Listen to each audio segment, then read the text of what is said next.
Olá, boa noite a todos. Hoje vamos para a nossa aula de número 25, distribuição física, segunda parte. Bem, na primeira parte nós vimos o conceito básico do que é a distribuição física. E nessa aula de número 25, nós vamos ver os tipos de distribuição física e como cada uma tem a sua importância dentro de um contexto logístico. Tipos de distribuição. Como a distribuição física é complexa, é natural que tenhamos alguns tipos. Isso mudará de acordo com as várias circunstâncias que a empresa pode enfrentar. Os principais tipos de distribuição são pelo sistema próprio de vendas, pelo sistema de vendas de terceiros, através de agentes e representantes comissionados, através de distribuidores especializados. Segundo Marco Aurélio Dias, em seu livro A Administração de Materiais, a escolha de cada um desses tipos de distribuição depende de uma série de fatores de origem e destinação, tais como bens de produção ou de consumo, conforme os citados a seguir. Produção em ritmo acelerado, produção dentro de um plano industrial esquematizado, produto destinado a consumo em massa, produto especializado para uso técnico, produtos de transformação destinados às indústrias, produtos de uso supérfluo. Esses são apenas alguns exemplos dos fatores de origem que influenciam na distribuição física. Bem, aqui tem alguns tipos, de distribuição. Isso aqui está na apostila de vocês, na página 95, que é aqui tipos de distribuição física. Como? É válido lembrar vocês que esses tipos de distribuição aqui, ele é definido através de um planejamento. Lembra que eu sempre falo para vocês sobre planejamento? Então, é devido a esse planejamento que nós chegamos aqui a esses tipos aqui. Então, na definição, quando for definir, quando é definido que tipo que usaremos, que é usado, que tipo de distribuição é usado, então o tipo de material que eu tenho, que eu vou trabalhar, que eu vou armazenar, que eu vou distribuir é que vai me dar o tipo de distribuição o mais apropriado para aquilo que eu vou fazer, tá? Métodos de distribuição, está na apostila de vocês na página 96. A distribuição pela própria organização de vendas é o método de distribuição indicado para quando existe uma produção em grande escala, para uma distribuição necessariamente acelerada. Pode ser indicada para empresas que produzem máquinas pesadas e distribuem direto ao cliente final. Resumidamente, esta é a distribuição da fábrica ao consumidor final.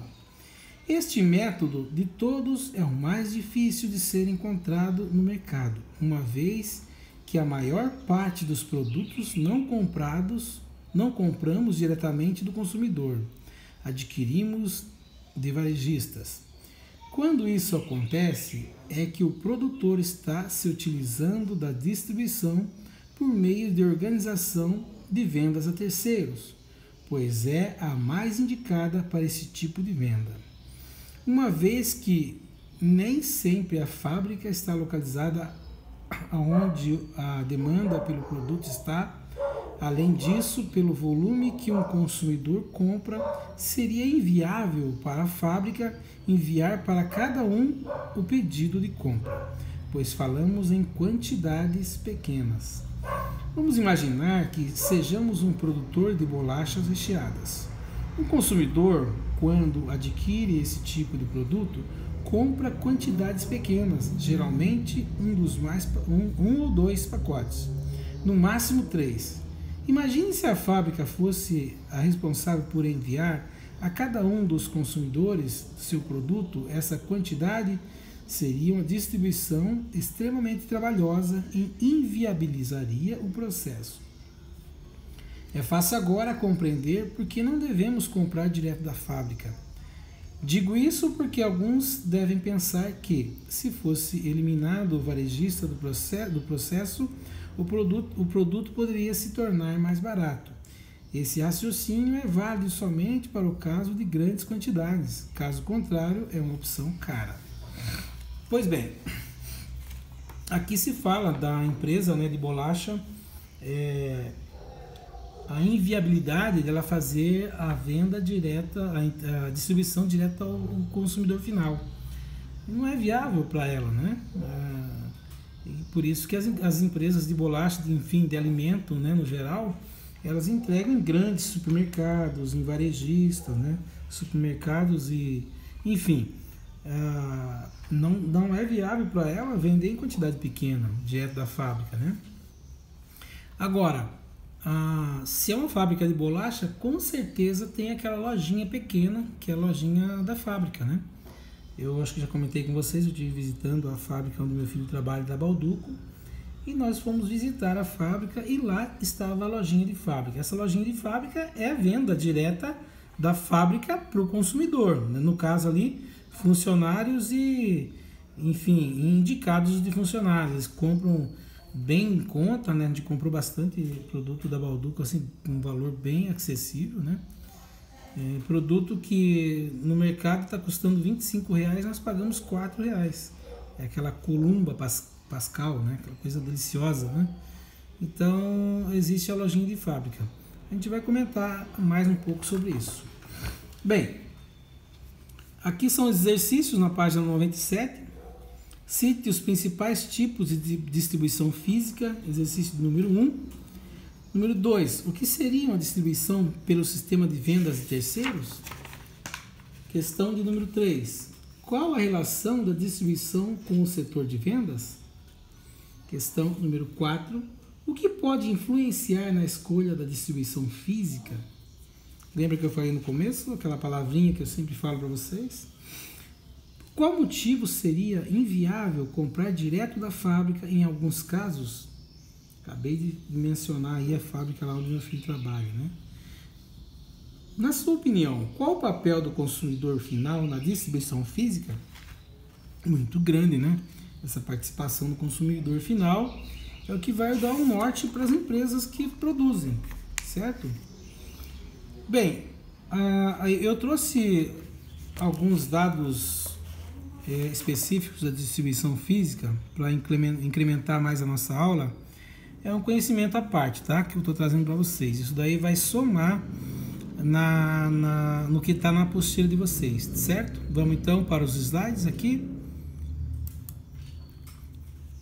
Vamos aqui, distribuição física, segunda parte. Tipos de distribuição. Então nós temos aqui no primeiro item a distribuição direta. O que seria essa distribuição direta? Quando o fabricante vende direto ao consumidor. Loja de fábrica, lembra que comentei?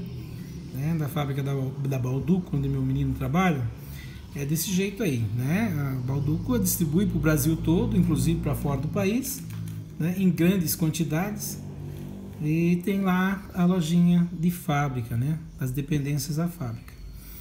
Nós temos aqui também a distribuição indireta, item número 2, quando o fabricante se utiliza de intermediários, atacadistas, hipermercados, etc., para colocar os produtos ao alcance do público. Então, esse primeiro item de venda direta acontece, né, de maneira direta e indireta dentro das fábricas, né, dependendo do que elas produzem. No caso, alimento, existe essa possibilidade aí dela praticar essa distribuição de maneira direta e indireta. Distribuição exclusiva, item de número 3 ali. Distribuição exclusiva significa que franquias, o fabricante procura um canal exclusivo para comercializar seus produtos, né? No caso aqui, franquias, né? A distribuição seletiva vendas de produtos segmentados, sem a necessidade de exclusividade. Então eu não tenho um cliente exclusivo, né? Meu produto também não é exclusivo para uma classe, né? Eu vendo para todo mundo e não tem exclusividade para nada. Então esse é o tipo de distribuição seletiva. Distribuição intensa, distribuição para maiores pontos de venda possível, né? Então, quanto mais lojas eu tenho, melhor para mim.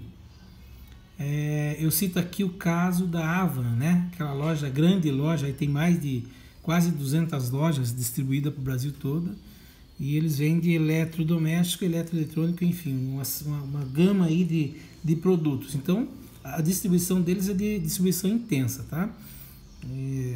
Eles têm vários pontos de venda, né? Canais verticais. O que seria canais verticais? Trata-se da distribuição da indústria para o atacadista / distribuição. Esse distribuiu ao varejista, que por sua vez fez chegar ao consumidor final. Entendamos que nesse canal não há contato do consumidor final com o fabricante, né? Então é aquele caso ali da fábrica distribuir para grandes lojas, mercados, hipermercados, né? Citamos aí Carrefour, Walmart, enfim, esses grandes supermercados que existem aí no nosso país, né? Canais híbridos.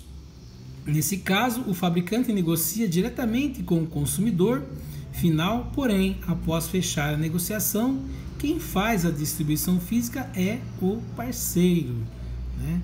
Seria somente aí a questão, por exemplo, de um contato, né? De vamos dizer assim, um grande galpão de distribuição, por exemplo, né? Ele compra do fabricante e faz a distribuição física, né? Quem faz a distribuição é o parceiro. No caso seria aí uma transportadora que tem aí um grande galpão, um grande centro de distribuição, né? Aqui no item número 2 desse canal híbrido, dos canais híbridos, o fabricante entende que esse processo garante a qualidade e o aperfeiçoamento de seus produtos através desse contato direto. Então aqui a negociação é feita pelo fabricante, dando total garantia dos seus produtos, né? Mas não é o fabricante que vai entregar esses produtos, certo? Seria uma transportadora ou um grande galpão aí de distribuição.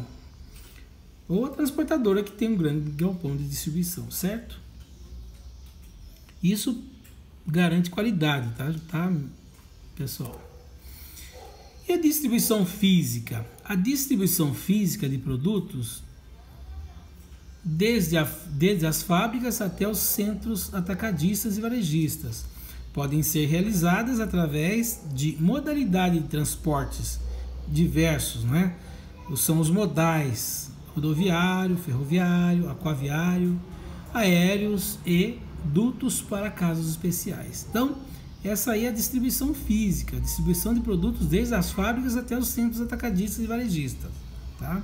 Utilizando aí esses modais que a gente já estudou sobre eles.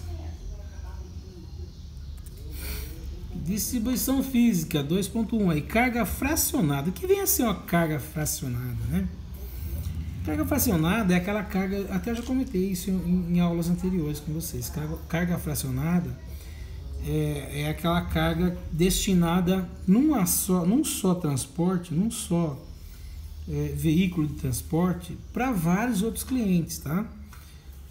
A gente vê isso nas entregas, por exemplo, de Mercado Livre. Eu já fiz esse tipo de transporte aqui em Cajati mesmo. Eu já trabalhei com transporte aqui. Fiz um bico aí com o meu carro entregando produtos do Mercado Livre, né?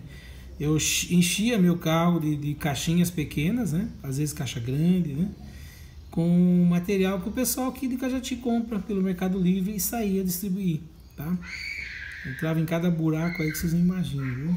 Por isso que eu parei. Ia quebrar tudo no meu carro, então o valor não compensava, né?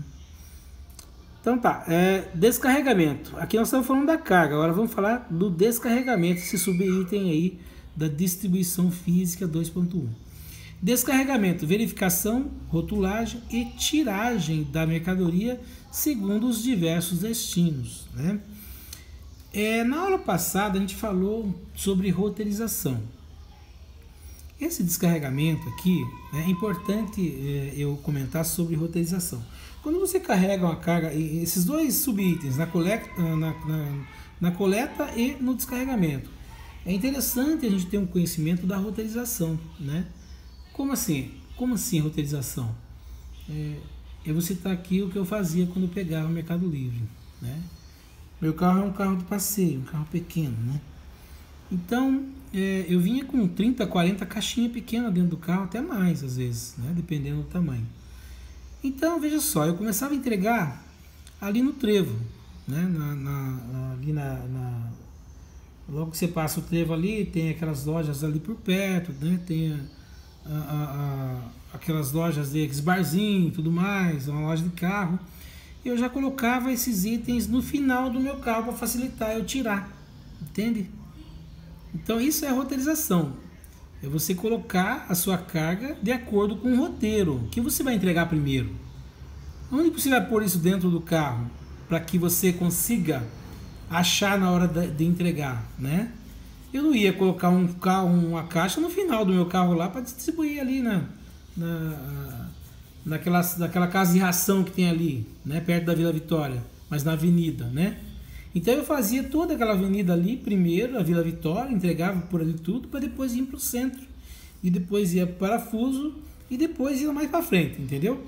Então ficava tudo certinho. Isso eu fazia na hora que eu ia coletar, né, os meus produtos. E na hora de descarregar, então, para mim era muito mais fácil, facilitava muito. Entenderam então essa questão da roteirização, descarregamento e coleta? Então a nossa aula ela termina aqui, né? Espero que vocês tenham gostado. Eu estou preparando outras aulas para vocês. Já vou de antemão dizer quais são, né? Eu estou preparando aí as ferramentas de qualidade que as empresas utilizam para que garanta a qualidade ao seu cliente, né? Uma delas é o Kanban, se vocês já quiserem pesquisar o que é Kanban, e a outra é o Just in Time. São aulas extra para vocês terem conhecimento um pouco das ferramentas. Depois tem mais, né? Mas essas duas eu vou preparar essa semana. Eu quero ver se essa semana ainda eu passo para vocês, né? A gente está meio na correria e eu quero ver se eu consigo preparar essa semana, tá bom? Então, eu queria dizer para vocês também que sempre vou estar disposto a tirar qualquer dúvida de vocês. Se vocês quiserem fazer uma consulta sobre logística, me procure no WhatsApp. Eu vou ter o prazer de responder as questões de dúvida de vocês. Eu vou ter o prazer de orientar vocês, quem sabe aí no mercado de trabalho, né? Se vocês pretendem pleitear aí um trabalho nessa área. Eu tenho também algumas dicas de entrevistas, né? De emprego, alguma coisa que você pode colocar no currículo sobre conhecimento, né? Conhecimento de logística, da área de logística. Então vocês me procurem, tá? Eu vou ter o prazer de estar falando para vocês. É uma área que eu gosto, é uma área que eu trabalhei aí durante mais de 25 anos, que é a área de logística. Então vocês perguntem, tá? Não se acanhem, eu vou estar disposto a responder tudo para vocês, orientar, tá ok? Então tenham todos aí uma boa noite, que Deus abençoe vocês, tá bom? E eu vou estar lá depois das 20 horas para atender vocês, ok? Grande abraço a todos.